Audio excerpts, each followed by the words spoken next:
আমি চাই না আমার পরিবারের কাউকে নিয়ে কোনো রকম কোনো প্রচার হোক এইভাবে। আমি বাবা মাকে নিয়েও কোনো দিন কিছু করিনি।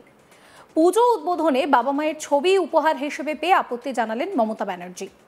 তিনি উপহার গ্রহণ করার আগেই বলে দিলেন, আমি চাই না আমার পরিবারের কাউকে নিয়ে কোনো রকম কোনো প্রচার হোক। এ নিয়ে কি বলছেন মমতা ব্যানার্জি, শোনাবো। এটা কিন্তু এআই করেছে, এটা কিন্তু আমার মায়ের অরিজিনাল ছবি নয়। না আমি না না কিন্তু ডিজিটাল আর্টে করা, কিন্তু অরিজিনাল নয়। কিন্তু তোমরা করেছো, এটাই যথেষ্ট। কিন্তু জানো তো আমি এসব করি না। তোমরা কোথাও কাউকে দিয়ে দাও যারা পছন্দ করে ভালোবাসো, তাহলে অফিসে পাঠিয়ে দিও। আমার অফিসের জায়গা নেই। না না ওরা কেউ রেখে দিক। আমি চাই না আমার পরিবারের কারণ প্রচার হোক এভাবে। আমি বাবা মাকে নিয়ে কোনোদিন কিছু করিনি।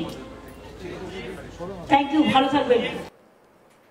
মহালয়ার আগের দিন থেকেই রাজ্যে পুজো উদ্বোধনে নেমে পড়েছেন মুখ্যমন্ত্রী মমতা ব্যানার্জি। শনি ও রবিবার তিনি বহু পুজোর উদ্বোধন করেন। সোমবার খিদিরপুর 25 পল্লীতে পুজো উদ্বোধনে যান মুখ্যমন্ত্রী। উদ্বোধনের পর সেখান থেকে বেরিয়ে যাওয়ার সময় পুজো উদ্যোক্তারা উপহার হিসেবে তাকে তার বাবা মায়ের ছবি তুলে দেন। আর সেই উপহার নিয়েই তৈরি হলো বিতর্ক। বাবা মায়ের ছবি দেখে মুখ্যমন্ত্রী তিনি কিন্তু এই উপহার পেয়ে যথেষ্ট আপত্তি জানিয়েছেন। তিনি বলেন যে আমি চাই না আমার পরিবারের কাউকে নিয়ে এইভাবে প্রচার হোক। আমি কোনো দিন বাবা মাকে নিয়ে কিছু করিনি। এমনকি সেই ছবি নিজের অফিসে রাখার জায়গা নেই বলেও সাফ জানিয়ে দেন তিনি। উপস্থিত উদ্যোক্তাদের উদ্দেশ্যে মুখ্যমন্ত্রী বলেন, যারা এই ধরনের ছবি ভালোবাসেন তাদের কাউকে দিয়ে দিতে। এমনকি সেই ছবিটি অভিষেক ব্যানার্জিকে পাঠিয়ে দেওয়ার কথাও উল্লেখ করেন মুখ্যমন্ত্রী। ছবিটি হাতে নিয়ে প্রথমেই মমতা বলেন যে এই ছবি কিন্তু এআই করেছে, এটা আমার মায়ের অরিজিনাল ছবি নয়। তখন উদ্যোক্তাদের একজন জানান ডিজিটাল আর্টে ছবিটি তৈরি হয়েছে। সেখানেই ফের স্পষ্ট সুরে মুখ্যমন্ত্রী বলেন, ডিজিটাল আর্টে করা হলেও অরিজিনাল নয়। তোমরা করেছো এটাই যথেষ্ট, আমি এই সমস্ত করি না। আরো একবার শোনাবো কি বলছেন মমতা ব্যানার্জি। এটা কিন্তু এআই করেছে, এটা কিন্তু আমার মায়ের অরিজিনাল ছবি নয়। না আমি না না কিন্তু ডিজিটাল আর্টে করা, কিন্তু অরিজিনাল নয়। কিন্তু তোমরা করেছো, এটাই যথেষ্ট। কিন্তু জানো তো আমি এসব করি না। তোমরা কোথাও কাউকে দিয়ে দাও যারা পছন্দ করে ভালোবাসো, তাহলে অফিসে পাঠিয়ে দিও। আমার অফিসের জায়গা নেই। না না ওরা কেউ রেখে দিক। আমি চাই না আমার পরিবারের কারণ প্রচার হোক এভাবে। আমি বাবা মাকে নিয়ে কোনোদিন কিছু করিনি। থ্যাংক ইউ, ভালো থাকবেন।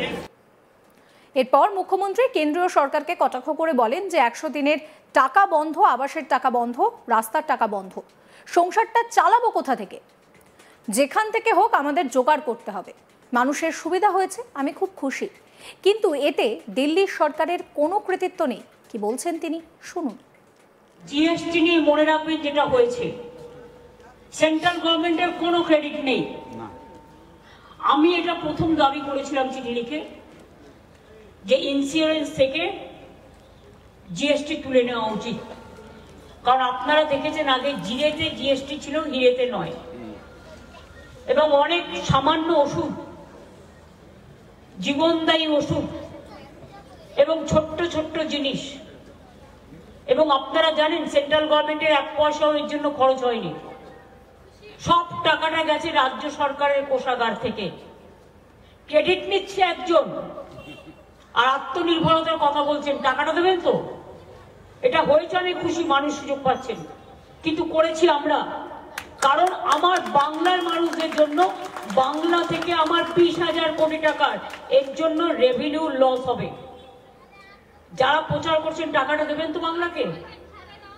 100 দিনের কাজ বন্ধ, আবাসের টাকা বন্ধ, রাস্তার টাকা বন্ধ, জলস্বপ্নের টাকা বন্ধ, সর্বশিক্ষা অভিযানের টাকা বন্ধ, আবার 20,000 কোটি টাকা রেভিনিউ লস হয়ে গেল। সংসারটা চালাবো কোথার থেকে? কিন্তু তা সত্ত্বেও আমি খুশি যে সুযোগটা মানুষ পেয়েছে, যেখান থেকে হোক আমাদের জোগাড় করতে হবে। কিন্তু মানুষের সুবিধা হয়েছে, এটা আমি বেশি খুশি। কিন্তু এর জন্য দিল্লির সরকারের কোনো কৃতিত্ব নেই, বা কোনো পার্টির কোনো কৃতিত্ব নেই। এটার জন্য রাজ্য সরকারের টাকা গেছে।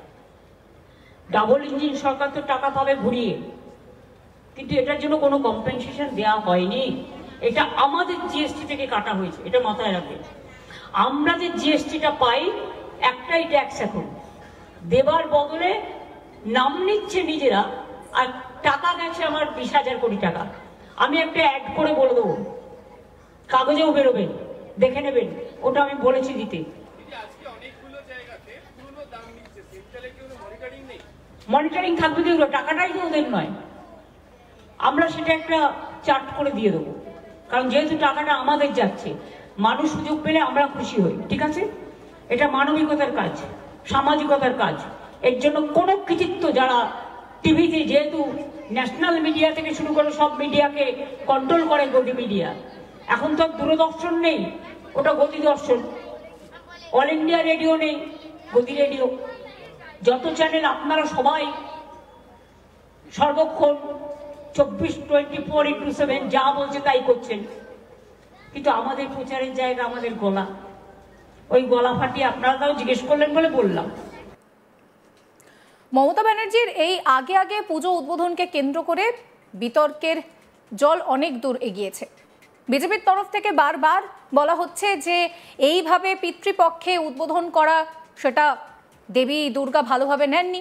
তারপরেই আমরা দেখলাম যে সোমবার মধ্যরাত থেকে মঙ্গলবার ব্যাপক বৃষ্টি, তার জন্যও বিজেপির পক্ষ থেকে শুভেন্দু অধিকারী বলছেন যে এইভাবে হিজাব পরে পুজো উদ্বোধন করতে যাওয়া বা পিতৃপক্ষে পুজো উদ্বোধন করা, এই সমস্তর জন্যই দেবী দুর্গা তিনি অভিশাপ দিয়েছেন, কারণ আমরা সনাতনী।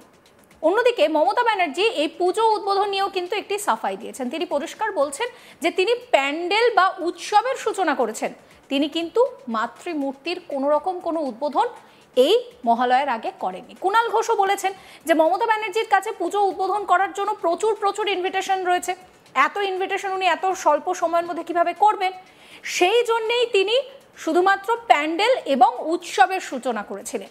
আর এবার যখন খিদিরপুরে 25 পল্লীতে তিনি যান, সেখানে তাকে তার বাবা মায়ের একটি ছবি দেওয়া হয়, আর সেই ছবি দেখে রীতিমতন ধমক দিলেন মমতা ব্যানার্জি। তিনি বলছেন যে তিনি এইভাবে তার বাবা মাকে নিয়ে প্রচার একদম পছন্দ করছেন না, তিনি তার পরিবারকে নিয়ে কোনো প্রচার চানই না। তিনি পরিষ্কার বলছেন যে এই ছবি তার অফিসে রাখার জায়গা নেই, এই ছবি অভিষেক ব্যানার্জিকে পাঠিয়ে দিতে। তিনি আরও বলছেন যে তার মায়ের এই ছবি অরিজিনাল নয়, এআই দিয়ে করা। তখন উদ্যোক্তারা বলছেন যে আসলে এটা ডিজিটাল আর্ট, সেখানেও তিনি বলছেন যে ডিজিটাল আর্ট হলেও তার কিন্তু এই ছবি অরিজিনাল নয়। আরও একবার শোনাবো আপনাদের কি বলছেন তিনি। এটা কিন্তু এআই করেছে, এটা কিন্তু আমার মায়ের অরিজিনাল ছবি নয়। না আমি না কিন্তু ডিজিটাল আর্টে করা, কিন্তু অরিজিনাল নয়।